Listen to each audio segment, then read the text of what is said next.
Me my wife my children అనే అనే లైన్లోకి వెళ్ళిపోయినారు మొత్తం. విపరీతమైన స్వార్థం వల్ల పోయినరు.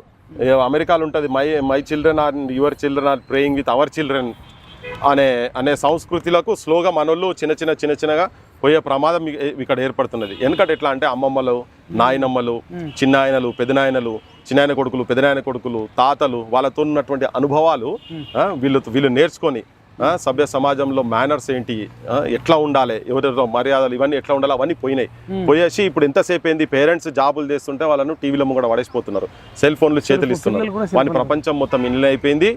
ఇలా మనం చాలా చూస్తున్నాం. నేను ఎవరిని బ్లేమ్ చేయదలుచుకోలే, కానీ సెల్ ఫోన్లలో ఎక్కువ టైం స్పెండ్ చేస్తున్నారు. వాళ్ళ తోబుట్టులతోటి కావచ్చు, వాళ్ళ పిల్లలతో కావచ్చు, వాళ్ళ కన్నులతో కావచ్చు ఆ టైం స్పెండ్ చేస్తలేరు. అందుకని అనాథాశ్రమాలు కూడా బాగా పెరిగిపోయినాయి. ఇది మూలాలకెళ్ళి వృద్ధాశ్రమాలు, ఈవెన్ మూలాలకెళ్ళి ఇవాళ పెద్ద దేశాలు ఏవైతే టెక్నాలజీని అడ్డు పెట్టుకొని మేము ప్రోగ్రెస్ అవుతున్నామని బడులల్లో ఇంట్రొడ్యూస్ చేసిన వాళ్ళు కూడా ఇలా కాదు మూలాలు ఇవి కాదు.